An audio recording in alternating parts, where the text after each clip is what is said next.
In this video, I'm going to show you step by step how to create the keyboard shortcut animation that's been a part of my channel for years. If you are a Patreon member, you can download the finished project file and use it inside of your own videos in Final Cut Pro right now with a whole bunch of extra controls. If you're interested in checking that out, there are links down below. The first thing we want to do is, of course, open up Motion, and from the project browser, I'm going to select the Final Cut title. I'm going to work on a 4K project at a frame rate of 2997 and a duration of 10 seconds. I recommend you set these to whatever you typically like to work with over in Final Cut Pro. From there, we'll push open. The first thing I want to do is delete the type text here and title background layers. Now that those are deleted, we can start to create our first key. Let's find our rectangle tool. And I'm going to click and drag and hold shift, and that is going to create a perfectly symmetrical rectangle. From there, let's go over to the left side under the inspector, jump into properties, right click on the position parameter and select reset so it's right in the middle. After that, let's head over to the shape settings. Then we can find the geometry, and I'm going to increase the roundness to around 15. And also under the size parameters, I'm just going to set this to an even value of 200. That way we're all working from the same starting point. I'm also going to rename this group to be key 1. By the end of this, we're going to have 4 keys, but you want to set up your first key so that you don't need to redo all of these settings every single time. Next, let's go ahead and add in a letter. So we can find our text tool, and I'm going to click and drag over the rectangle that's just going to create a text box. The reason I selected this is for a specific reason. Let me set up the title. So we'll come to our text layer, and I'm going to push the little globe key on my keyboard. You can also push Control Command Space, and that will show me the emoji keyboard. Then we can pop through here and locate the actual command set keys, and we could just type in command. After that, I'm going to increase the scale. Then we can set the alignment, and I'm also going to go into the appearance settings and find the color, and we'll just change that to black. Now, the reason I created this text box is because if we go back to the format settings, I can find the vertical alignment, which is now currently set to work off the top of this box, and we could just change it to be centered, just like that. So now our key is directly in the middle. Lastly, let's head on over to the property settings, right-click on position, and reset that so it's right in the middle. As it stands, the command key is different than the actual rectangle, so they move independently. So let's link those up. To do so, we'll select our rectangle, go to properties, find the position parameter, right-click, add a parameter behavior, and we're going to select link. What do we want to link to? That command key. So I've dropped that in. Now we can see that the position parameter is linking to the position parameter, which means if I were to drag this command key around the screen, they are linked up, which is really nice. This just makes it so it's very editable over in Final Cut Pro without needing to jump back into Motion every time we want to make a change. Now that we've done that though, we can go ahead and select our key, and we want to first have it fade in. I'm going to select key 1, go up to behaviors,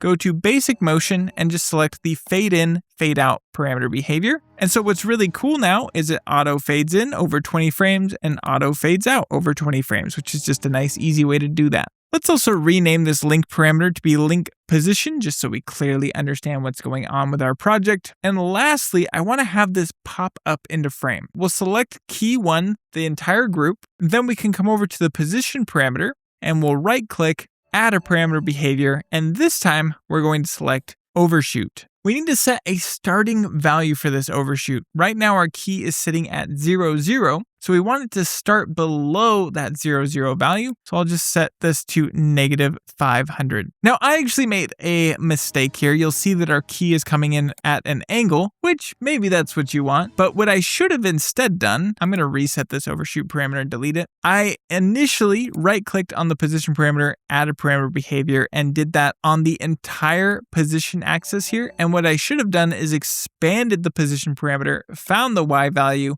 added a parameter behavior, and then we can work from there. So now we set this to -500, and now it's working correctly just vertically. Gonna keep that in because that's just helpful insight if you're just starting out in Motion. If we skim through our project, we'll see we have this nice slow animation playing out, and I want to speed that up. We're going to need to adjust the length of our overshoot parameter. So I'm just going to trim this all the way back, and we can set this to around, I don't know, 22 frames or so. If you look at the tiny numbers that are appearing next to my mouse, you'll see that it's now sitting at 22 frames.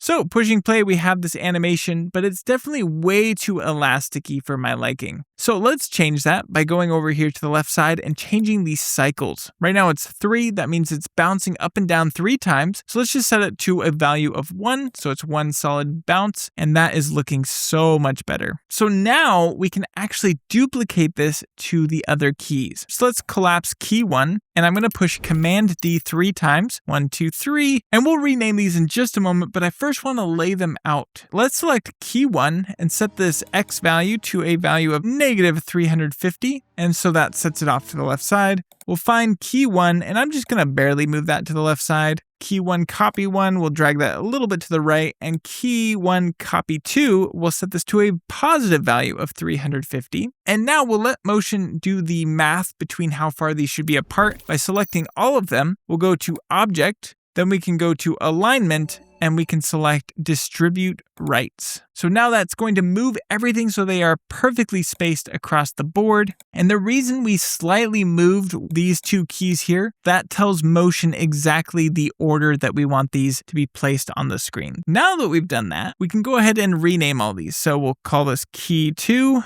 key 3, and finally key 4.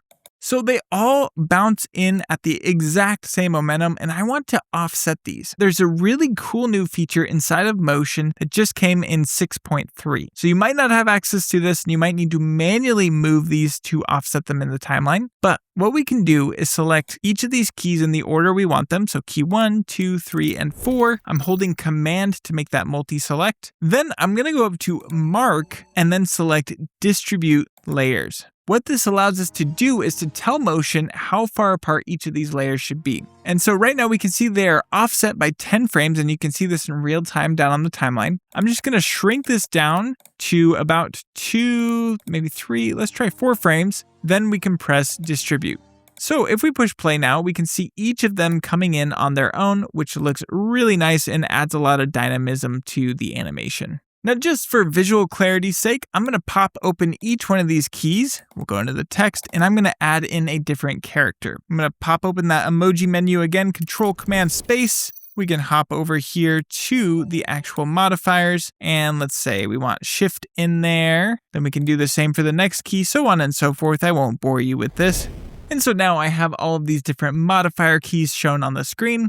Next, I want to add in a description underneath what these key modifiers are actually doing. Let's create a brand new group, and we'll just call this the description group. Within this description group, we should grab our title tool and type in description, because why not? You could change the font on this to whatever you want. It's completely up to you. Maybe we'll try expanded black. And we could increase the size. And if you're wondering, I'm using the SF Pro font, which is the font that Apple uses, and that's a free download online. So you can download that if you want it to look exactly the same. Now that we've done that, I'm going to change the alignment to be centered on the description. And let's just click and drag it to the middle of our project and get it roughly into position. We can always offset it later. Lastly, we want to add a background for this description. So let's grab our rectangle tool, and I'm just going to click and drag. It does not matter the size that we make this rectangle because we want it to auto match whatever the length of our text is. To do that, let's first take our rectangle, and I'm going to drag it underneath the description. And if you stick to this right side, you can see how that blue line kind of shortens up. That means it's going to stay within the group, or you can push Command left bracket. Let's select our rectangle again, and let's change the fill mode from color over to gradient. I'm actually going to change this over to black and white, and I'll explain why in just a bit. That's looking pretty good to me. We can also come down here to our arrow tool and select adjust item.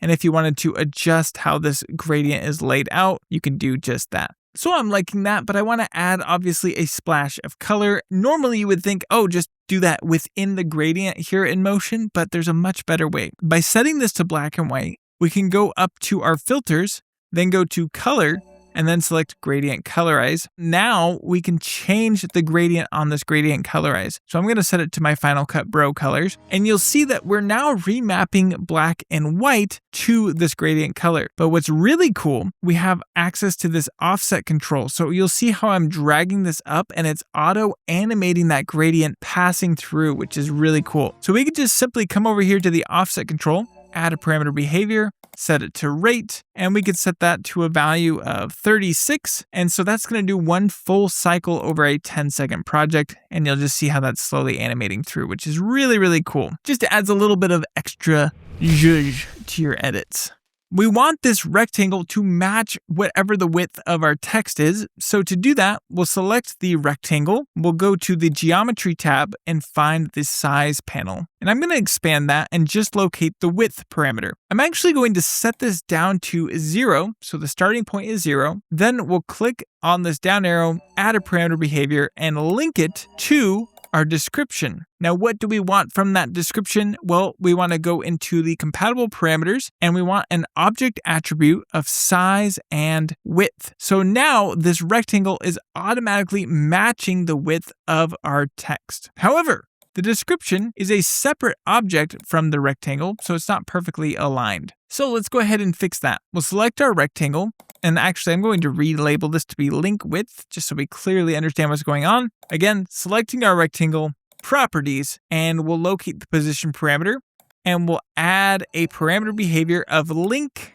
Then we're going to drag in our description, and you'll notice that that has actually slightly offset the rectangle, so we can just adjust the Y offset here so it's kind of centered up. That's looking good.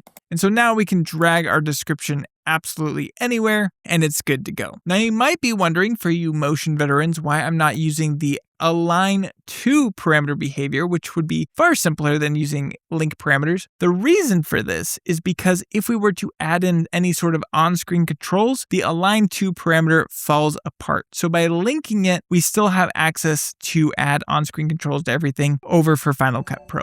Now let's go ahead and pop open the link width parameter behavior, and I'm going to add in some X offset padding. That's looking pretty good. Additionally though, if we want to animate this text in, we need to change the source frame mode. So right now it's set to continuous, which means if there's any sort of animation on this text, our box is going to get all crazy. So instead, let's change this over to fixed, and we are locked in on the 100% frame, which means the last frame of our title, which means that we will be getting around any weird wonkiness that happens. Now let's go ahead and animate the text. We'll select our description. We'll go up to behaviors, go down to text basic, and select arrange in.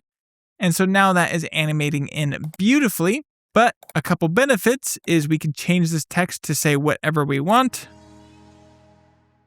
and it's going to automatically match that spacing. But you might have noticed a problem. The box is just there for the entire time, and we wanted to animate in the beginning, just like everything else is. Let's go ahead and fix that. To do so, we'll come to the link width parameter behavior, and you'll notice something. We have this custom mix slider, and if I drag this to 0, the box is completely gone. If I drag it up to 1, it's all there. So if we animate that, it's going to give us a great animation. Let's add in a keyframe here at the 1 value at the end of the animation. Then we'll go to the beginning and drag that to 0. Now we have a basic animation. From there, though, I want to add some dynamism to it. Let's come over here to the right side under the keyframe editor. We'll see all of our keyframes. I can push Command A to select all of them after I select the first one. Right click, interpolation, and select Bezier. Now we get these nice handles, and I can select a single keyframe and hold Shift and drag that to the left side, and that's going to give us a much sharper animation. And let's just see how that plays out. Much smoother and nicer. I might even shorten that up a bit more. I'll hold Shift and click and drag. And we could offset this rectangle and text descriptor by selecting the entire group, and then we'll just drag that forward in time. Beautiful. I am loving that animation. Let's add in the famous glow that I seem to throw on everything. We're going to select everything, all the keys, the description group box, right click, and create a brand new group. And we're going to call this the cloner because we want to create a clone of all of these objects. So I'm going to push K to create that clone. And then I'm going to take that brand new group it just created, and we'll just call this the glow effects group. We're going to come up here to our filters. We're going to go down to glow, and we're going to select neon. Then from there, we can make a bunch of adjustments, but looking at our effect, everything is kind of blurred out. This is a downside of the neon effect. So by creating this clone, we can throw this in behind and have a sharp image on our animation. So to do that, I'm going to select the glow effects, push Command left bracket, that will drop it in the layer stack. And now that glow is behind everything. So from there, we can select our neon glow, and I recommend just expanding that outer glow like crazy, but then taking the mix and bringing it way down. So it's very subtle. And you can do that with the inner brightness, completely up to you how you want this to look. And once you're happy with that, you should have a beautiful glow on your animation. Looks really cool. And one last extra benefit is to select that glow effects, go up to filters, stylize, and I like to add noise onto this. It's not going to show up on YouTube probably, but I'll zoom way in here. I've brought that up a lot and you can see that noise. I just think that looks so cool, so neon. At this point, before you send it to Final Cut Pro, you're going to want to come in here and select each of these different titles, go to the text section and find the actual text here. From there, you can publish that. And you can just do that for each and every one of these. But there's one last super helpful tip I want to show you. Now that we have all of those published, we can go over to our project settings. You can see each and every one here. But you might find, if you're like me and you're constantly needing to pull out these different keyboard shortcuts, that you don't want to have to pop open this little emoji menu here and locate the exact keyboard shortcut you're looking for. So this is something I did for my own personal workflow that has made life a lot easier. What I've done is I've created a brand new group, and this is just going to be the modifiers. Then I've unchecked the visibility on this group. It's just an invisible layer there, and I've gone ahead and added in a title, and it doesn't even need to be anywhere here on the screen. You can type in whatever you want. It does not matter. Then I'm going to publish this specific text, and I'm going to uncheck editable in Final Cut Pro because we don't want to accidentally click on it. Now let's head over to the project panel and you should see that text box here. What I've done is I've just gone in and copy and pasted all of my most used modifiers into this box so that at any time when I want easy access, I can copy straight from here into these other boxes. This makes it really fast and easy to swap those out to something that I'm actually going to use on a regular basis. Now that we've done that, we can push Command S to save, and we can call this the shortcut creator and throw it into any category you like. I, of course, am going to throw it into my Patreon because this will be a Patreon download available for all of you. You can add a theme if you want and push publish. And now you officially have your own keyboard shortcuts animation for Final Cut Pro. If you wanted, you could create variations of 1, 2, 3, or 4 different shortcuts. It's completely up to you how many keys you want. And if you really want to get advanced, you could actually create a pop-up rig for that. And I'm actually going to share that as an additional tip over on my Patreon. So if you are interested in learning how to set this up so that you have different pop-up boxes to set exactly how many keys you want in your animation, make sure you go check out the Patreon download for this and get a little bit of extra information. Thank you so much for taking the time to hang out with me for this video. If it was helpful, consider press the like button, consider subscribing, and I cannot wait to see you in the next one.